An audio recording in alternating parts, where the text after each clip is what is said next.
안녕하십니까. 이각범 화쟁토론 제81회. 오늘은 4차 산업혁명 시대에 필요한 리더십의 요소라는 제목으로 말씀드리겠습니다. 이언 브레머가 리더가 사라진 세계라는 저작 중에서 이렇게 얘기했습니다. 모든 국가는 스스로 살아남는 법을 배워야 한다. 우리는 글로벌 리더가 사라진 세계에 살고 있다. 지금 세계는 과도기에 접어들었고 격변의 시대를 살고 있다. 각국 정부와 지도자들은 정치적, 경제적 힘을 넘어서 더 많은 역량을 갖춰야 한다. 특히 예기치 않은 곳에서 터져나오는 위기에 대처할 수 있는 민첩성과 적응력, 그리고 위기 관리 능력이 무엇보다 중요하다. 이렇게 기술했습니다. 특히 커다란 리더가 사라진 우리나라에서 이 대목은 우리의 마음을 울리는 글이라고 할 수 있습니다. 바로 이런 시대에 우리가 새로운 4차 산업혁명이라는 문명사적 대변화를 겪고 있는데 어떻게 대처해야 될지, 어떻게 리더십을 형성하고 그리고 확립해야 될지, 이런 것에 대해서 두 분 아주 모시기 힘든 석학 두 분 모시고 하겠습니다.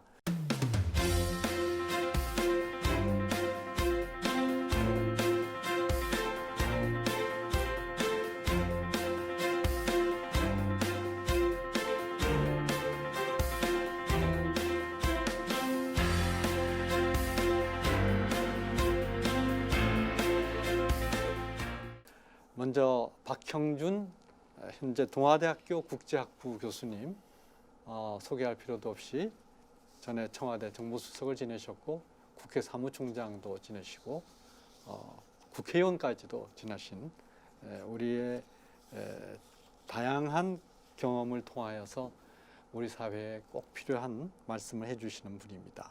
그리고 벤처 기업가인 정원석 주식회사 청사진 공동대표는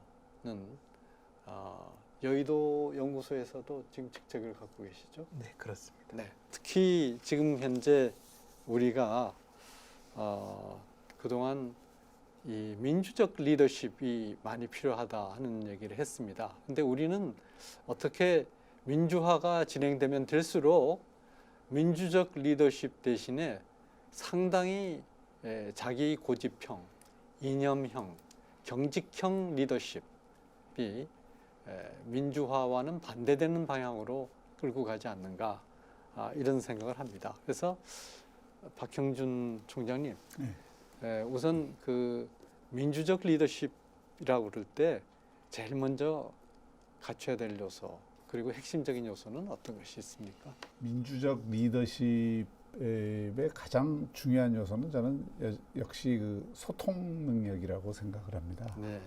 이건 민주주의라는 게 어떤 서로가 토론할 수 있는 링을 만들어 놓고 그 링 안에서 서로의 의견을 자유롭게 개진하고 그 개진된 의견들을 조정을 해서 합의를 이끌어내는 것을 원칙으로 하지 않습니까? 그리고 그런 합의가 안 됐을 때에는 또 민주적 절차에 따라서 결정을 하는, 이런 것이 이제 우리가 민주주의라고 이야기할 때 가장 중요한 것은 일단 상대를 인정을 하는 것이 필요하고요. 그리고 그 인정 속에서 상대의 그 의견과 나의 의견의 차이를 부각을 시키고 그 속에서 그런 것들을 조정해내기 위해서는 역시 문제를 정확하게 뚫어보는 통찰력을 비롯해서 상대의 의견을 역지사지 심정으로 또 이해를 할 수 있는 능력, 그리고 자신의 의견을 높은 설득력을 갖고 관철을 하려고 할 때 제일 중요한 것이 역시 공감의 능력이 아닌가 싶습니다. 상대가 공감할 수 있도록 만드는 또 그런 어떤 대립되는 의견을 가진 양자 사이에서 중간적 의견을 가진 사람들을 공감으로 이끌어낼 수 있는 그런 것들을 포함해서 저는 일단은 소통 능력과 이 공감 능력을 가지는 것이 필요하다고 생각을 합니다. 칼 폰 클라우즈비츠의 전쟁론을 읽어보면 전쟁이란 모든 국민의 역량을 총동원하여서 치르는 것을 말한다 이렇게 했거든요. 그래서 그전에는 귀족이 자기가 가지고 있는 거의 사병이라고 할 수 있죠. 그 역량에서 하던 거를 그야말로 근대 국가가 형성되면서 모든 국가의 능력을 총동원해서 하는 능력이 전쟁이다 이렇게 얘기를 했는데, 민주적 리더십이라는 것은 결국은 국민을 편가르지 않고 국민의 모든 역량을 새로운 시대에 맞게 투입할 수 있는 것이 아닌가요? 그러려면은 어떻게 해야지 그게 형성될 수 있을 것 같습니까? 네, 저는 그 민주적 리더십의 핵심 가치는 결국은 다원성을 얼마나 잘 조화시키느냐에 달려 있다고 생각을 합니다. 네. 그래서 이제 제가 만들어낸 용어이긴 한데 삼성 리더십이라고 말씀드리고 싶은데요. 네. 그 삼성 리더십이라는 게 기업이랑은 관계가 없고 이념성과 실용성과 그리고 감수성을 어떻게 조화시키느냐에 따라서 우리 사회에서 시시때때로 드러나고 있는 여러 가지 다원성을 조율시킬 수 있는 능력이 되지 않을까 생각을 해보았습니다. 네네네. 그래서 이념성 같은 경우에는 아무래도 이제 연배가 좀 있으신 분들이 가지고 있는 그 색채가 있고, 그리고 이제 실용성 같은 경우는 이제 저희 밀레니얼 세대들이 아무래도 이 부분에 네. 있어서 특화가 됐고요. 네. 그리고 저희들보다 낮은 그 Z세대 같은 경우에는 이 감수성이라는 부분, 그냥 직관적으로 좋고 싫음을 분간하는 이제 그러한 요소들이 그 조화를 이루면 이제 말씀하신 민주적 리더십의 소통과 공감을 동시에 달성할 수 있지 않을까, 그렇게 생각을 해보았습니다. 그 이전과 관련해서 이제 제가 조금 앞에는 추상적으로 말씀드렸는데, 이 민주적 리더십과 이 민주주의의 관계가 상당히 중요한 것 같습니다. 저희가 채택하고 있는 것은 대의제 민주주의이고, 그 대의제 민주주의 속에 국민들의 역량을 모으는 문제는 그 국민들이 이 위임을 받은 소위 대의제 민주주의의 대표자들이 기본적으로 두 가지 덕목을 저는 갖고 있어야 된다고 생각합니다. 하나는 탁월함이고요. 네. 이거는 그 대단히 중요한 덕목인데, 우리가 이제 그 대의제 민주주의를 하는 이유는 직접 민주주의를 못해서 대의제 민주주의를 하기보다는 우리가 국가를 운영을 하는 데 있어서 어떻게 하면은 조금 아까 말씀하신 것처럼 국민들의 역량을 결집을 시켜서 보다 좋은 결정, 그리고 국가의 번영과 생존을 위해서 올바른 결정을 내리게 할 수 있느냐 하는 문제거든요. 정치라는 게 다름이 아니라 의사를 결정하는 과정이라고 네. 생각한다면 네. 그 민주주의 가운데에서도 그런 의사를 결정하는데 가장 좋은 방법이 뭐냐라고 했을 때, 적어도 우리가 그 인류 역사에서 지금까지 만들어 놓은 제도 가운데는 대의제 민주주의라고 하는 제도라고 봅니다. 네. 근데 대의제 민주주의가 잘 작동하기 위해서는 두 가지가 필요한 거죠. 하나는 그 대표들이 일단 탁월해야 되고요. 그리고 또 하나는 그 대표들과 함께 국민들이 또 우리 같은 대통령제에서는 선출하는 대통령이라고 하는 또 네. 하나의 그 네. 국민의 대표가 있는데, 네. 국민 주권의 상징이죠.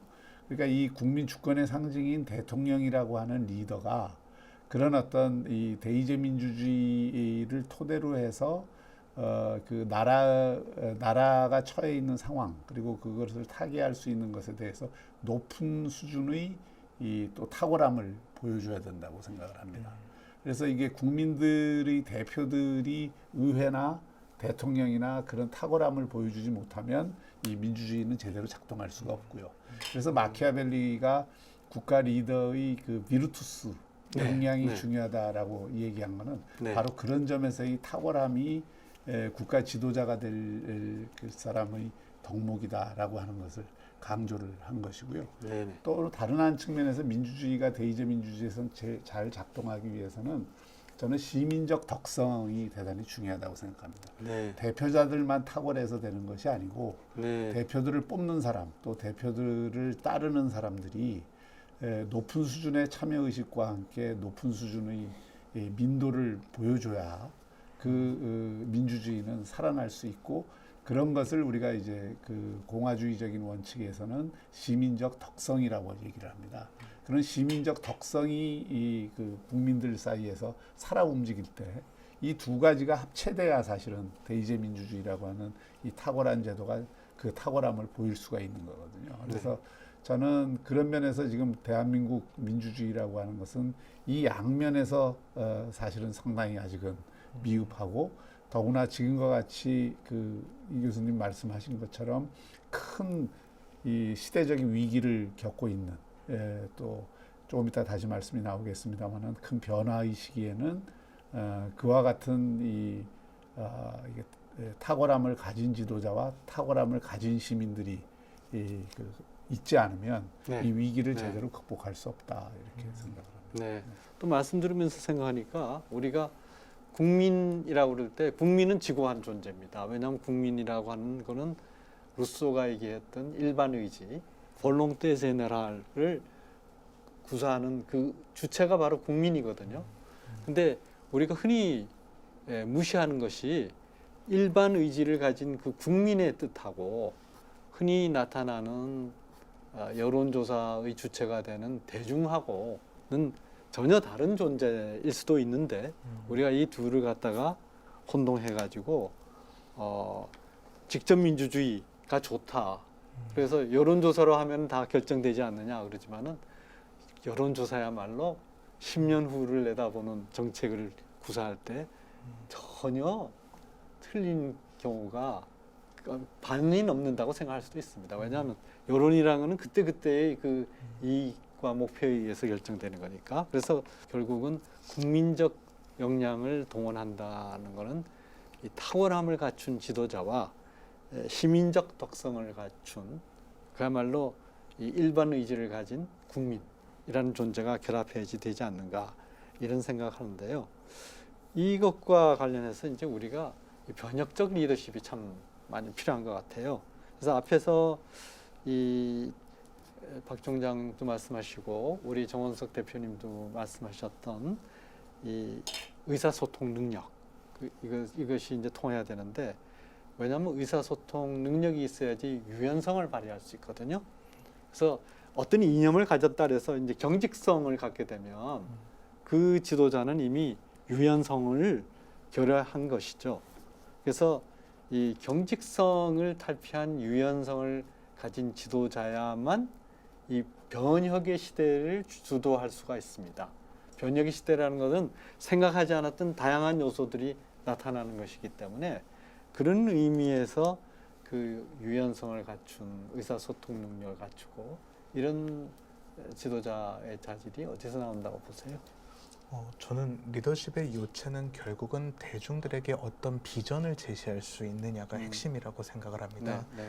결국은 말씀하신 것처럼 리더의 탁월성은 결국 그 리더가 대중을 설득할 수 있는 얼마나 설득력 있는 비전을 제시하고 그리고 대중들의 합의와 지지를 끌어낼 수 있느냐가 저는 가장 중요하다고 생각을 하거든요. 네. 그래서 결국 이 비전에 기초해가지고 얼마나 많은 그 변화를 끌어낼 수 있고, 그리고 무엇보다 아까 교수님께서 언급하신 그런 리더 개인의 탁월성이 집단으로까지 이어질 수 있는 그러한 선순환이 확실하게 이루어져야 나중에 또 그 집단이 더 나은 그 대의 대표제를 뽑아낼 수 있는 그런 생태계가 만들어지지 않을까, 그렇게 생각을 해봤습니다. 네. 제가 이제 한국 현대사에서 이 한국 현대사를 움직인 이 명언 5개를 한번 뽑아봤습니다. 네. 그게 바로 리더십의 요체를 다 이 그 변혁기에 큰 변화의 시기에 리더십의 문제를 얘기할 수 있는 단초라고 생각하는데, 첫째는 이제 이승만 대통령이 말씀하신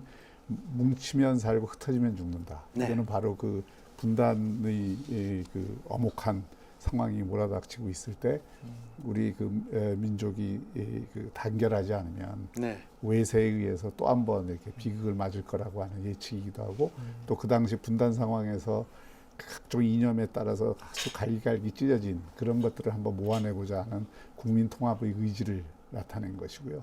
그래서 결국은 어떤 식으로든 아까 크라우스 폰 비체가 얘기한 것처럼 국민 통합을 이끌어내는 그런 리더십이 없으면은 이 큰 변화의 시기를 끌어내는 헤쳐나갈 수가 없고, 두 번째는 이제 박정희 대통령 때 구호로 썼던 잘 살아보세요라고 해서 그게 저는 그 시대의 가장 중요한 비전이었다고 생각하거든요. 네. 그러니까 배고픔을 극복하는 게 모든 국가 과제 가운데 우선순위 1번이다. 그리고 네. 그걸 실현하는 방법은 조국 근대화하고 산업하고 그걸 통한 경제 발전이다라고 하는 비전을 제시하고 그걸로 모든 에너지를 또 이렇게 집중을 시키는 그런 거였고, 세 번째가 정주영 회장이 얘기했던 임자 해봤어. 네. 겁니다. 그러니까 네. 모든 거를 책상머리에서 하지 않고 현장을 중시하고 그 현장에서의 경험주의를 네. 중시하고, 동시에 그것은 어떤 정신을 나타내느냐면 대한민국 기업들이 다 해왔듯이 도전하는, 불가능을 가능한 것으로 만들어내려고 하는, 소위 말해서 하이 리스크에 대해서 하이 리턴을 감수하는, 그러니까 하이 리스크를 감수하고 하이 리턴을 추구하는, 이게 혁신가 정신이라고 저는 보거든요. 그리고 네 번째는 김영삼 대통령이 말씀하신 닭의 모가지를 비틀어도 새벽은 온다. 이거는 예. 지도자의 용기와 결단을 저는 네. 얘기하는 거라고 생각해요. 옳은 네. 것에 대해서 이 민주주의에 대한 그 신념을 어떤 이 장애 요인이 있고 어려움이 있더라도 기어이 극복하고 나아가겠다고 하는 정신을 보여준 것이고요. 네. 네. 다섯 번째가 김대중 대통령의 정치는 살아있는 생물이다 이건데, 이것도 저는 굉장히 중요하다고 생각합니다. 그러니까 네. 이게 시대의 그 변화에 따라서 또 아까 말씀하신 것처럼 다양한 요인들에 대해서 굉장히 유연성 있게, 예. 융통성 있게 문제를 바라보면서 그것을 기존의 고정관념에 붙잡히지 않고 문제를 풀어나가는 그런 어떤 요소를 강조했다고 보거든요. 예. 그래서 지금 네. 이런 어떤 그 한국 현대사를 이러한 정신에 의해서 끌어왔기 때문에, 통합의 정신, 그다음에 새로운 비전을 추구하고자 하는 정신, 그 과정에서의 그 혁신적인 경험주의 정신, 그리고 이 용기와 결단의 정신, 그리고 어떤 전략적 유연성을 발휘하고자 하는 그런 정신들이 대한민국을 오늘까지 저는 이끌었고 산업화와 민주화에 다 성공한 나라로 만들었다고 생각하거든요. 그런 네. 요소들은 지금도, 지금의 리더들이 과거로부터 그 긍정적인 성과로 계승을 해야 될 것인데, 과연 오늘의 리더십이 그와 같은 5가지 요소들을 얼마나 보여주고 있느냐 하는 데 대해서는 좀 아쉬운 점이 많이 있다고 생각합니다. 네. 우리의 현대 리더가 지금 박형준 총장이 말씀하신 것처럼 우리의 현대사를 크게 형성하였던, 그리고 이끌었던 그 리더들의 그 훌륭하고 높은 지도력을 높이 평가하면서 우리 사회가 미래로 나아갈 수 있도록 해야지, 사실상 포용적 리더십이 될 수 있다고 생각하거든요. 그게 포용적 리더십이 아까 우리 정용원석 대표도 민주적 리더십으로서 굉장히 중요하게 생각하는 대목 아닙니까? 5가지 이 리더들이 내세운 구호를 가지고 정리를 하니까 아주 그 리더의 본질이 잘 살아나는 것 같습니다. 그런 의미에서 이 새로운 그 변화의 시대를 주도하는 이 젊은 세대에 속하시는데, 이 젊은 세대가 특히 기왕의 그 리더십과 달리 새로운 변화를 끌어간다면은 어떤 방향으로 해야 될까요? 저는 그 시대를 불문하고 리더십의 본질은 영구 불변하다라고 생각을 합니다. 다만 이제 박형준 교수님께서 언급하셨던 것처럼 이 5분의 위대한 지도자들은 건국의 기적, 산업화의 기적, 민주화의 기적을 일으켰다는 점에서 결국 리더십의 가장 큰 핵심 역량은 기적을 어떻게 하면 현실화시킬 수 있는가, 그렇게 보고 싶은데요. 근데 이제 말씀하신 것처럼 시대적인 변화의 편승에서 이런 기적을 어떻게 하면 더 일상화시킬 수 있는지에 대해서 말씀을 드리자면 크게 4가지 정도가 있는 것 같습니다. 첫째는 저는 통찰력에 기초한 융합 능력이라고 보고 싶습니다. 점선면을 다각도로 볼 수 있고, 또 1차, 2차, 3차 산업혁명으로부터 촉발되는 모든 요소들을 지금의 다원화된 사회 구조 속에서 하나의 융합된 그 창의력으로 승화시킬 수 있는 능력이 저는 이 시대의 가장 중요한 거시적 능력이라고 생각을 하고요. 그리고 2번째로는 글로벌입니다. 애초에 대한민국의 건국 역사 자체가 홀로 서기를 할 수 없는 구조였고, 지금 역시 그 글로벌화의 심화로 인해서 앞으로의 리더십은 더더욱 그런 세계화에 대한 감각과 언어에 대한 문화에 대한 이해가 편승되지 않으면 절대로 기적을 일상화시킬 수 없을 것이라고 저는 생각을 했습니다. 그래서 이런 글로벌에 대한 그 감각 역량을 더욱더 탁월하게 구현할 수 있는 게 또 이제 젊음의 하나의 특징이고 여기서 젊음의 요소를 하나 더 끌어낸다면 옛날처럼 미국을 일본을 부러워하는 젊음이 없다라는 겁니다. 네. 오히려 미국을 우습게 보고 일본을 무시하고 중국은 우리보다 아래다라고 생각하는 그런 어떻게 보면 당돌한 젊음이 이런 글로벌화에 편승해가지고 자신들의 역량을 발현시킬 수 있는 최소한의 여건만 마련해 된다면 저희는 그 이상의 기적들을 이뤄낼 수 있는 젊음을 끌어낼 수 있지 않을까 그렇게 생각을 하고요. 마지막으로는 예체능의 재발견이라고 말씀을 드리고 싶습니다. 이전에 텍스트에 근거한 형식지가 리더십에 있어서 가장 중요한 요소였다면 이제는 뭔가 직관에 기초한 그 겉필링이라고 하죠. 그런 네. 직관에 기초한 암묵지적 요소들이 오늘날 리더십에 있어서 가장 큰 설득 기제가 되지 않을까. 그리고 그런 것이 현재 저희 정치에서 되게 그 부족하다고 지적받고 있는 소통과 공감 능력이 이거와 연결되어 있지 않을까라는 생각을 해보았습니다. 정말 그 글로벌 시대에 그리고 하이 센스가 아주 중요한 시대. 네. 그 전에는 이제 하이텍이나 하이 퀄리티 이런 걸 이제 강조를 했는데 이제는 거기에 하이 센스라는 것이 있어야지 진정한 퀄리티, 복합적인 퀄리티를 네. 이룰 수 있다는 점에서 젊은 세대다운 우리 정원석 위원장의 중요한 지적이었고요. 저는 이제 아까 우리 박형준 총장께서 말씀하신 5 리더의 그 아주 절묘하게 들어맞는 시대적인 그 메시지 그 말씀하셨는데 거기에서 우리가 특히 건국 시대예요. 저는 이승만 대통령의 리더십이 뭉치면 살고 헤어지면 죽는다라고 해서 분단하지 않고 국가 역량을 한 대로 모으고 새로이 이 동서냉전에서 우리가 첫 희생양이 되어서는 안 된다라고 하는 아주 간절한 바람을 담으셨다고 생각하는데 그 가운데서 저는 이 건국 과정에서 바로 나라를 세우자 말자 이승만 대통령이 하셨던 게 조봉암 농림부 장관을 임명해서 사회주의자라고 소문난 조봉암 선생을 농림부 장관으로 기용해서 토지개혁을 했거든요. 저는 그건 정말 대단하다고 생각합니다. 토지개혁이라는 것은 뭐 역대 왕조 시대에도 수많은 왕들이 하려고 했지만 하지 못했던 거를 그야말로 건국 대통령이 일시에 정광석화처럼 해치워버린 개혁인데 그런 것, 결국은 우리나라가 정말 필요한 것은 무엇인가라고 할 때 자기를 밀어줬던 정치적 기반을 다 허물어 버리고 그래서 이승만 대통령이 나중에 개헌도 할 수밖에 없었던 원인이 저 한민당이 여러 정당 중에서도 제일 강하게 밀었는데 한민당은 지금 민주당의 전신입니다. 한국민주당.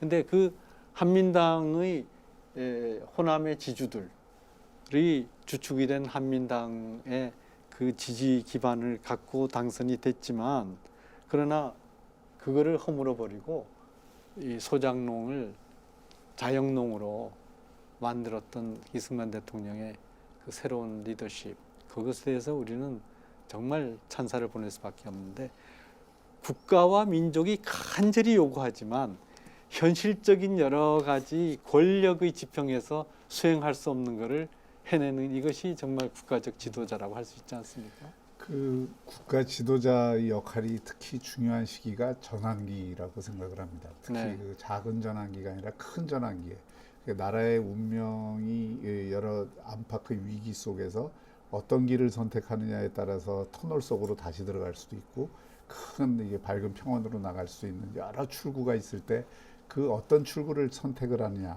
하는 것은 결국 그 리더십의 수준과 역량이라고 생각을 하거든요. 네. 그 가운데에서도 그 리더가 얼마나 그 세상에 대한 제대로 된 통찰력과 안목을 갖고 있느냐 그리고 어떤 그 길에서 이 그 닥치는 여러 가지 위험들을 극복할 수 있는 전략을 갖고 있느냐가 중요한데, 아시다시피 19세기 말 20세기 초가 우리에게 큰 한 번의 변혁기였고, 그리고 해방 이후가 또 한 번의 그런 기로에 섰던 전환기였는데, 19세기 말 20세기 초, 19세기 말에는 우리의 리더들이 그런 안목과 통찰력, 그리고 세계를 보는 읽는 눈, 이런 게 부족했고, 또 그것을 헤쳐나갈 수 있는 전략도 부족했기 때문에 우왕좌왕하다가 결국 식민지로 우리가 갈 수밖에 없었습니다. 뭐 구조적인 한계도 있었지만, 그러나 그 45년 이후에도 구조적인 그 한계만을 생각한다면은 저는 대한민국과 한반도 전체가 공산화됐을 거라고 생각합니다. 그렇습니다. 그 당시의 국제 정세에서 보면. 네, 그렇습니다. 그 45년 이후에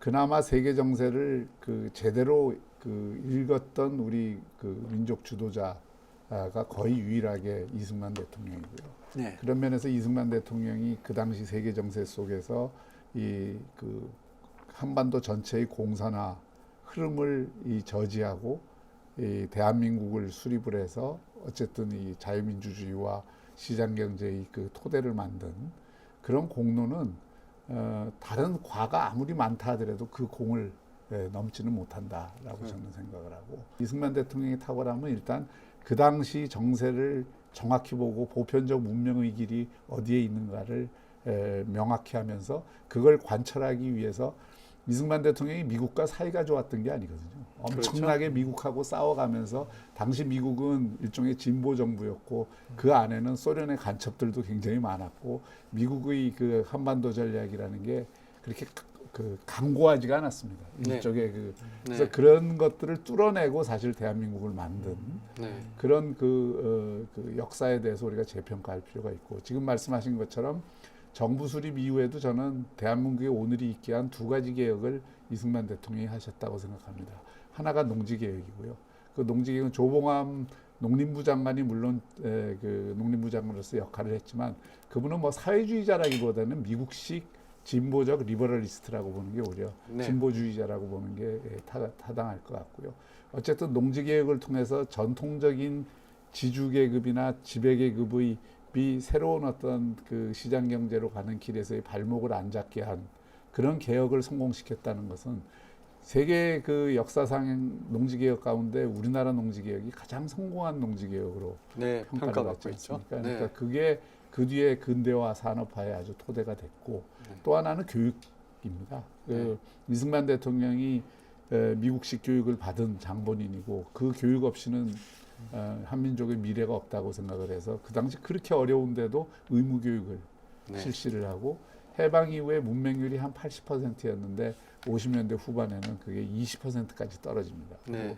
우후죽순으로 각급 학교들이 다 생기고, 네. 그게 우리나라의 노동력과 그걸 우수하게 만들고, 또 그 뒤로 교육열을 우리 국민들이 아주 그 강력하게 표출을 함으로써 그것이 바로 대한민국 인재를 양산하는, 또 그것이 또 경제 발전과 오늘의 선진국까지 오게 되는 그 가장 중요한 요인, 그 토대를 만든 거거든요.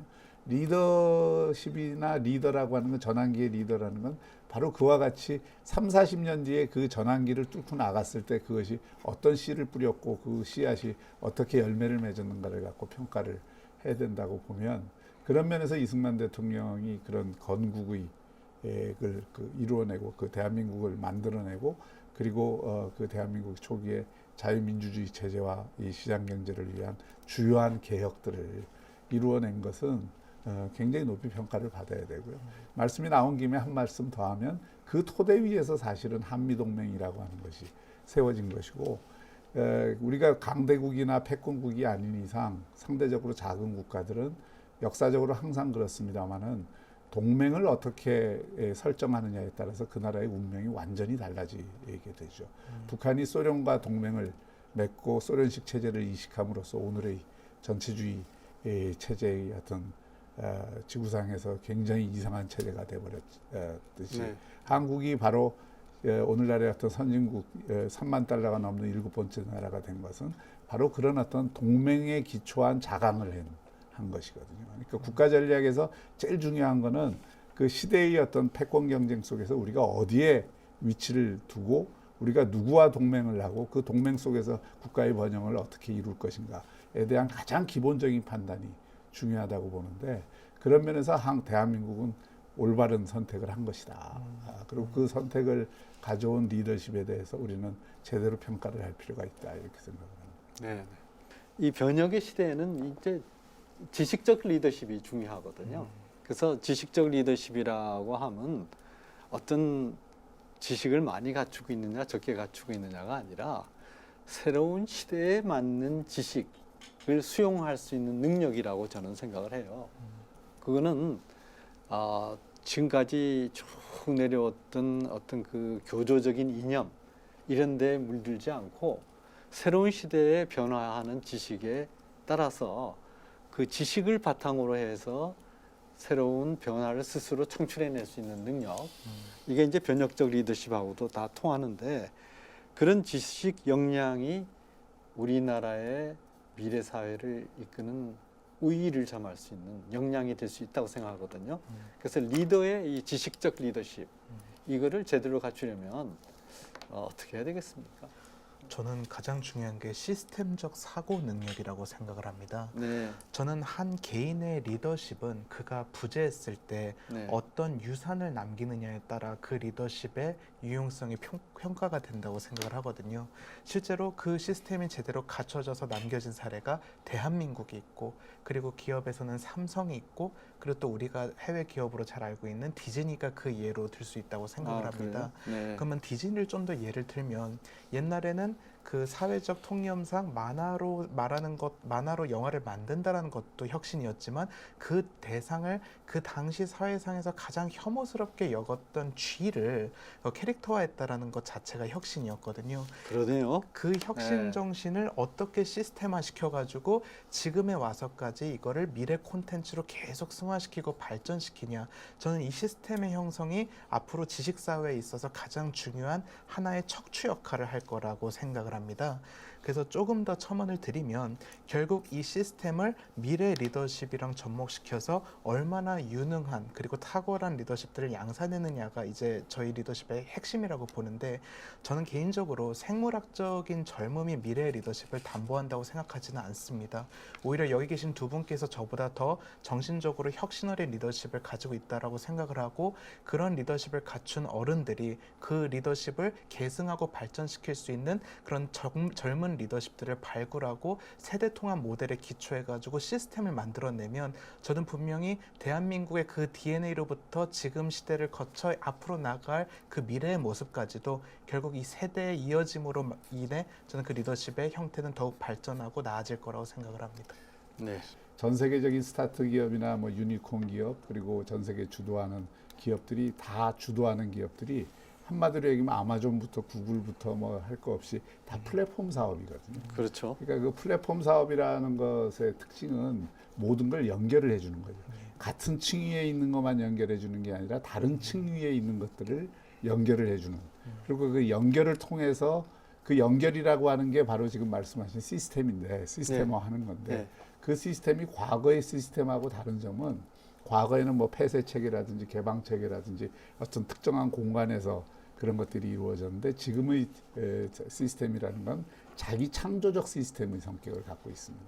인간의 몸이 그 대표적인 자기 창조적 시스템인데 감기 바이러스가 들어오면은 그 바이러스를 대체하기 위해서 우리의 장기나 여러 가지 어떤 면역 그걸 위해서 동원될 수 있는 모든 자원들이 일시적으로 결합을 해서 새로운 바이러스에 대해서 대응을 하지 않습니까? 그리고 그 각 장기와 각 우리의 어떤 기능들에 대해서 명령을 뇌가 그걸 수행을 하는 거죠.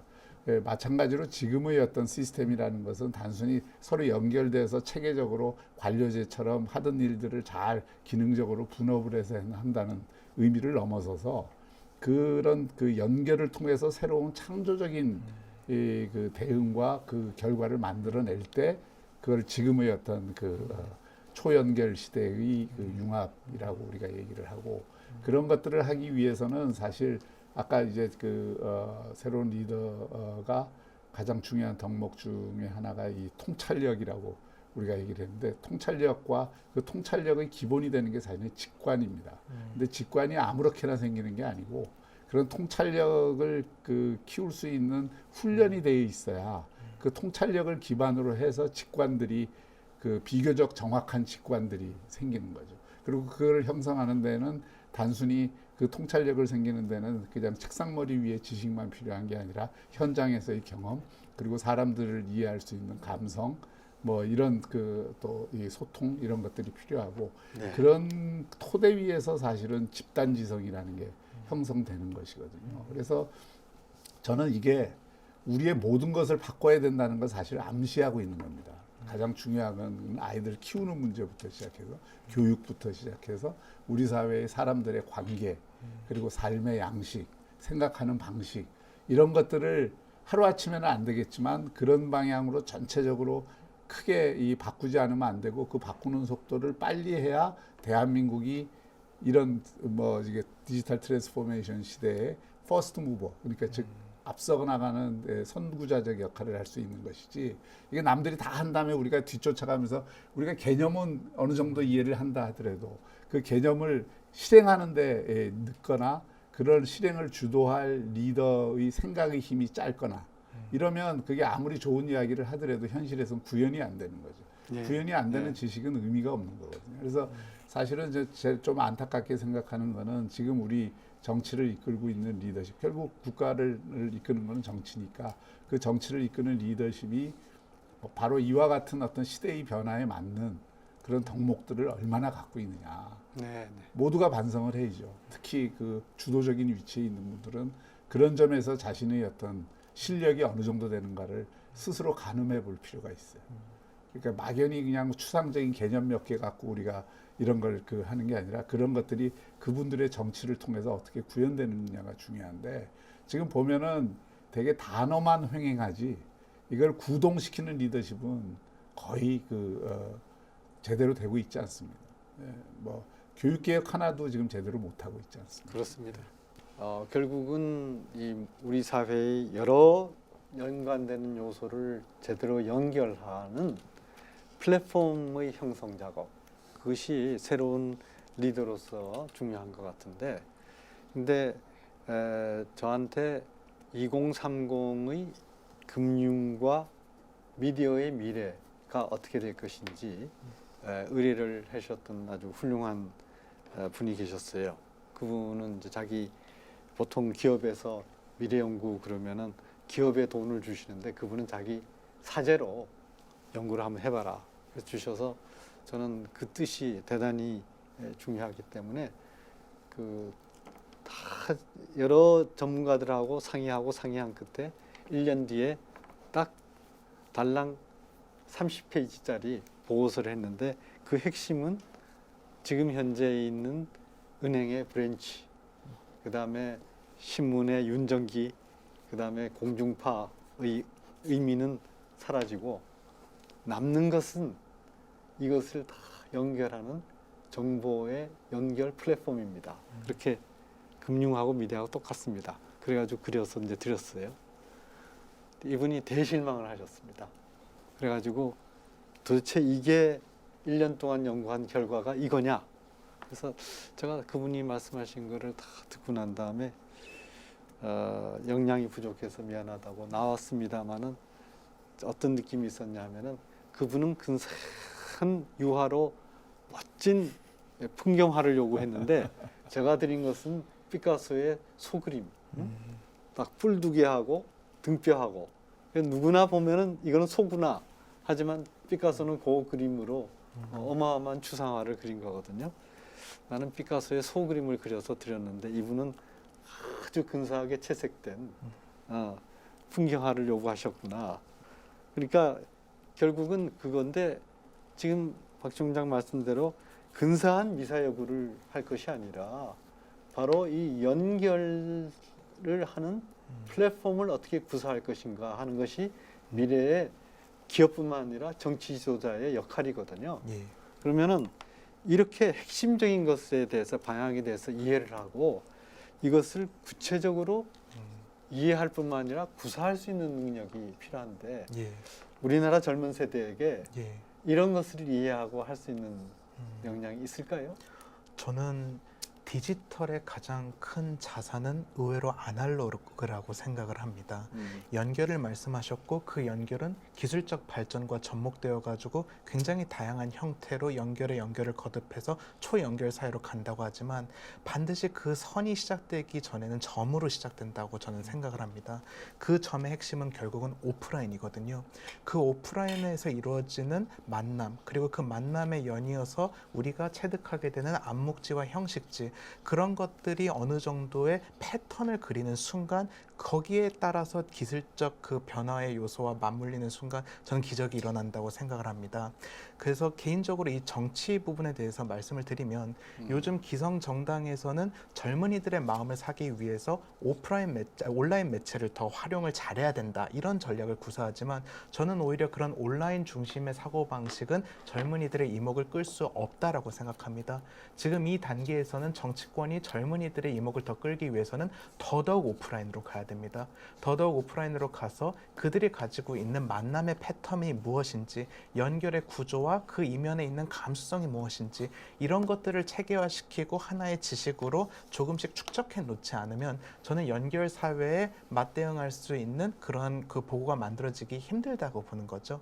우리가 인터넷이 처음 나오고 했을 때 많은 사람들이 얘기했던 게 뭐 특정한 지식인이 장악하던 이 정보와 지식의 공간을 이제는 일반 대중이 다 나눔으로써 그전에는 드러나지 않던 많은 전문가가 하는 얘기들이 보다 더 많은 가치를 가지게 됐다. 그러면서 하는 얘기가 광우병 파동 때 미국산 쇠고기가 얼마나 위험한가 하는 거는 그전에 있던 지식인이나 언론에서는 다 묻혀 있던 것이지만 이게 새롭게 등장하는 이 인터넷의 힘으로 많은 국민들이 여기에 위험성을 알게 돼 있지 않았느냐. 그다음 천안함 폭침 당했을 때도 마찬가지로 전문가들은 천안함 폭침설이 그대로 받아들여지지 않는다는 것을 많은 전문가들이 분석해가지고 이 천안함 폭침이 아니다라고 결론을 내지 않느냐. 이렇게 해서 그 숨어 있는 전문가다라고 하는 것이 사실은 거짓말 전문가들이 등장해서 제대로 된 정보를 거짓 정보로 덮는 그런 기능들을 많이 했거든요. 이런 시대에 정말 이 거짓말과 선동에 대중이 휩쓸리게 하지 않고, 특히 뭐 The Economist라든지 영국에서 나오는 Financial Times라든지 또 심지어 일본에서 나오는 아주 권위 있는 신문에서도 한결같이 하는 얘기가 소셜 미디어가 이제는 민주주의의 적인 시대가 되었다. 네, 그렇게 얘기하는데 그건 뭐겠습니까? 소셜 미디어가 정통 언론이 감히 하지 못하던 거짓말의 영역에서 거리낌 없이 활동하기 때문에 그렇게 된 거거든요. 여기서 정말 이 거짓 정보를 걸러내고 그러니까 덧셈의 진실이 아니라 이제는 뺄셈으로 정수를 골라내는 진실. 그리고 여기서 대중들에게 참 뼈 아프지만 그거는 아니고 이게 진실입니다 하고 뼈 아픈 진실을 고백할 수 있는 그런 리더십이 있어야 될 것 같은데 어떻게 그걸 행사할 수 있겠습니까? 소통 환경 네. 자체가 기술적으로는 어마어마한 그 발전을 이룬 건데 문제는 그 발전된 소통 환경 속에서 거기에 그 준하는 소통의 질이 확보됐느냐.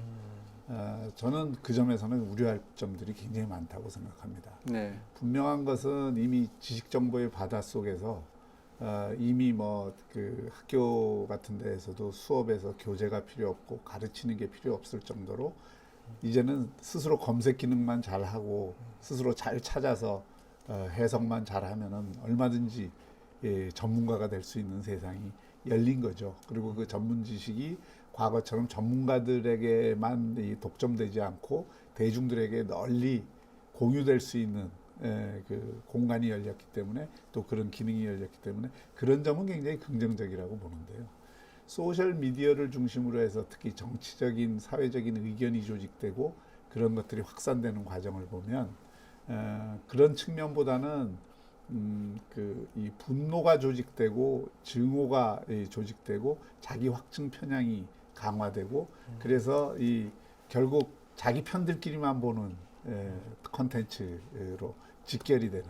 네. 그리고 그 자기 편들에게 를 모아서 그걸 상업적으로든 정치적으로든 활용하기 위해서는 더 거기에 아부를 해야 되는. 예. 그러려면 그 아부한다는 것은 이른바 사이다 발언이라는 명분으로 막말을 하고, 그렇죠. 그리고 또 그들에게 좀 정보를 과장하고 때로는 거짓 정보까지 포함을 시켜서 그들이 더 분노하고 또 더 증오를 확산할 수 있도록 만드는 네, 네. 이런 기제가 저는 작동을 하고 있다고 봅니다. 예, 그리고 맞습니다. 지금 이게 정치를 통합의 정치가 아니라 분열의 정치로 더 심화시키는 요인이 되기도 한다고 보거든요. 그리고 네, 그걸 네. 현재의 정치 세력들이 교묘하게 다 각각 이용을 하고 있고, 정치 세력들이 이거를 선전선동 공간으로 활용하려고 하는 순간 그건 이제 굉장히 변질된 모습으로 나타날 거고, 여기에서 저는 그 리더들, 소위 국가를 이끄는 또는 정치를 이끄는 리더들이 자기 제한적인 성찰의 힘이 대단히 중요하다고 생각을 합니다. 그러니까 그렇게 하고 싶죠. 선동의 그 수단으로 그걸 활용을 하고 싶고, 그거를 이용을 해서 더더욱 많은 지지를 이끌어낼 수 있다고 생각을 하고 선거에서 득을 볼 수 있다고 생각하지만, 그렇게 행동하는 것이 쌓이게 되는 순간 정말 큰 국가의 리더로서 해야 될 그 중요한 역할, 특히 통합이나 포용이나 이런 어떤 관점에서 보면 그런 거는 이제 방기하게 되는 거죠. 그리고 선거에서 이길지는 몰라도 정말 이 국가를 제대로 이끈다고 하는 측면에서는 더 어려워지는, 그리고 그게 결국은 자기 발목을 잡는 것이기도 해요. 그렇게 만들어 놓은 상황에서 어떤 한편의 지지만을 통해서 집권을 하게 되면 집권한 뒤에 또 얼마 안 있어서 그 반대의 경우로 되돌아가기 때문에 이 정치가 계속 도돌이표가 되는 이유 중에 하나가 그런 데에도 저는 원인이 있다고 생각합니다. 지금 이 소통한 그렇군요. 점을 정치적으로만 활용하는 그거를 전 생각을 못했었는데 정치의 되돌이표 현상을 지적해 주시니까 전체적인 맥락이 이해가 되는 것 같습니다. 아까 이제 이 원칙 리더십 이 말씀이 나왔었는데, 사실은 그 1952년에 독일의 아데나워 총리가 소련의 스탈린으로부터 굉장히 중요한 제안을 받았습니다. 뭐냐면 서독에 있는 나토 군대를 철수시키고, 서독에는 나토 군대에서 미군, 영국군, 그다음에 프랑스군이 있었고, 그다음에 동독에는 소련군이 있었는데 양쪽이 다 철수를 하고, 소련군은 폴란드, 독일 국경까지 나가고, 그리고 뭐 저기 미군은 말할 것도 없지만 프랑스군은 바로 프랑스 접경으로 가고 해서 독일을 통일시키자, 중립화 통일시키자.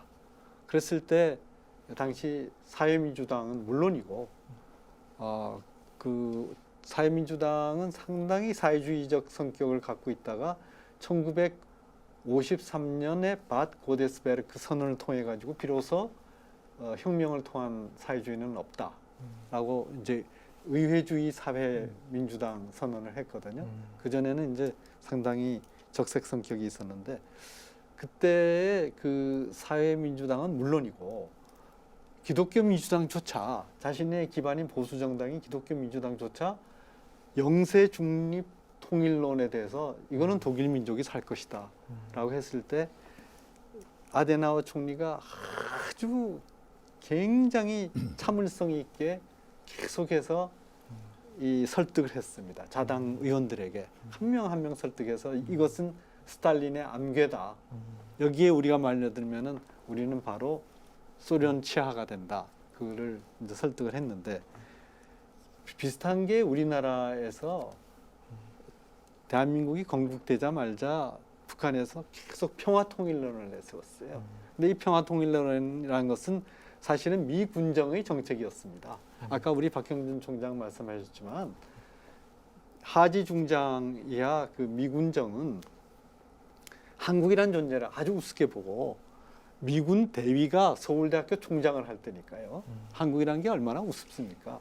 그 우스운 한국을 빨리 그냥 어디다 떼주고 미군은 저 나가고 싶다 하는 것이 그 당시 미국 정부의 목표였기 때문에 이 저 김규식 선생을 전체 이쪽 협상 대표를 해가지고 김규식 선생은 어떤 형태로든지 통일만 되면 된다는 주장이기 때문에 한국을 영세 중립국이란 이름으로 통일시켜가지고 그리고서는 그 다음에 소련이 지배하게 하자 그거였는데 예, 한국의 이승만 대통령과 그 북한을 지배하던 이 김일성이라는 분이 갖고 있는 어떤 지도자의 격차도 있었지만 그러나 이승만 대통령과 아데나와 총리가 같은 맥락으로서 이건 안 된다 해서 결국은 두 나라를 지켰거든요. 근데 바로 이런 그 원칙의 리더십 이거를 지금 젊은 세대는 얼마나 이해를 하고 있을까요? 올바름을 알고 있음에도 메시지라던가 메신저가 잘못되면 그 올바름이 비상식과 거짓에 의해서 질 수 있는 사회입니다. 특히 연결의 시대 속에서는 미디어와 기술 발달로 인한 그 파급력이 워낙 강하다 보니까 손을 쓰기도 전에 이미 사태가 끝나 있는 경우도 있다라는 거죠. 그래서 저는 지금 현재 우리 정치권에서 부재하고 있는 게 두 가지라고 생각하는데 첫째는 콘텐츠고 둘째는 전달자라고 생각을 합니다. 콘텐츠라는 거는 결국은 우리가 가지고 있는 이 올바른 지식 그리고 진실에 해당되는 내용들 이것들을 얼마나 대중들이 받아들이기 편하고 쉽고 그리고 설득력 있는지 이런 것들에 대한 콘텐츠 부재 사회를 말씀드리고 싶고요. 그리고 또 두 번째로 말씀드릴 수 있는 거는 그러한 것들을 전달할 수 있는 사람들이 없습니다. 그래서 저희 그 뭐 예를 들어 보수 진영 같은 경우에는 올바른 역사관에 기초한 메시지들을 가지고 있다 하더라도 일단은 그 사람이 발언을 하기 때문에 믿지 않는 경우가 많이 있거든요. 그래서 그런 부분에 대한 메시지와 콘텐츠와 그리고 전달자 메신저의 회복이 필요한 사회고 그렇게 되어야만 우리의 설득은 성공할 수 있지 않을까 그렇게 보고 있습니다. 네. 마무리를 1분씩 해주시면 어떻게 정리하시겠습니까? 저는 지금 대한민국이 다중복합 위기가 몰려들고 있다고 생각하거든요. 네. 미중 네. 패권 경쟁에 의해서도 그 위기가 조성이 되고 있고 또 앞으로 뭐 북한 핵 문제나 북한 체제 문제로부터도 위기가 발생할 요소들이 상당히 있고요. 네. 또 한국 경제 자체가 지금 한 단계 지금 새로운 방향으로 도약을 해야 되는데 그 과도기에서 생기는 여러 가지 어려움들이 정책적 요인과 결합이 돼서 이 위기가 삼중위기 형태로 나타나고 있다고 생각합니다. 네. 위기일 때 리더십이 어떻게 돼야 되느냐? 제일 중요한 건 위기를 위기로 아는 겁니다. 그래서 네. 혼자 생각해서 이걸 풀려고 하지 말고 그야말로 그때는 그 사회에 가장 뛰어난 사람들의 지혜를 얻고 그거를 모아내고 그래서 그걸 국가의 집단지성으로 만들려고 하는 노력이 필요하고 그 속에서 국가 리더의 어떤 통찰력이나 그 문제를 해결하는 정치력이나 위기를 타개하는 그런 어떤 능력이 발휘될 수 있다고 봅니다. 그래서 그런 점에서 저는 위기를 위기로 제대로 인식하는 것부터 시작해야 된다 이렇게 생각을 합니다. 네. 예, 저는 지금 우리 사회가 가장 위기에 처해 있다고 생각할 뿐만 아니라 선택의 갈림길에 놓여 있다고 봅니다. 그런 상황 속에서 제일 중요한 것은 뭐냐? 바로 리더십의 양면성에 대해 통찰해야 된다고 보고 있습니다. 여기서 리더십의 양면성은 리더십은 가장 쉬우면서도 가장 어렵습니다.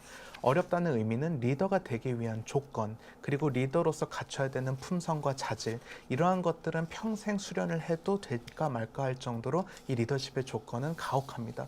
그렇기 때문에 겸허함에 기초한 수신제가 치고 평천하형 리더십이 굉장히 중요하게 대두된다고 생각을 하고 있고요.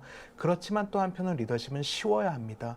대의제를 채택하고 있는 우리 민주사회에서 대중들이 납득하고 편안하게 이해할 수 있는 그리고 어렵지 않으면서도 설득될 수 있는 그러한 편안하고 쉬운 리더십이 또 이해되고 관철돼야 되는 사회 속에서 살고 있는 거죠. 그래서 이 리더십의 양면성을 오롯이 이해하고 이런 것들을 실현시킬 수 있는 거 어떻게 보면 불가능이지만 결국 그 불가능을 현실화시키는 그러한 기적의 리더십이 필요한 사회라고 생각합니다. 이각범의 화쟁토론 제81회 오늘은 4차 산업혁명에 필요한 리더십의 요소에 대해서 논의를 해보았습니다. 이 자리에는 박형준 동아대학교 국제학부 교수님, 전 국회 사무총장께서 나와주셨고 정원석 벤처사업가, 현재 주식회사 청사진 공동대표 나와주셨습니다.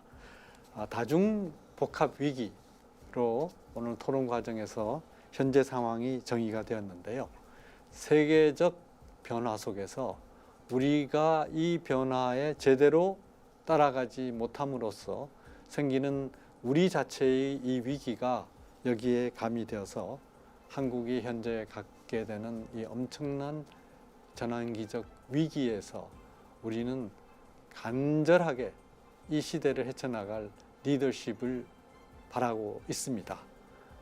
이 새로운 리더십은 대중에 영합하지 않으면서도 대중을 설득해서 우리가 새로운 사회로 나갈 수 있는 그러한 새로운 역량을 말할 것입니다. 우리 민족에게 현재 암울하지만 서광이 비쳐서 새로운 리더십의 출현을 기대합니다. 감사합니다.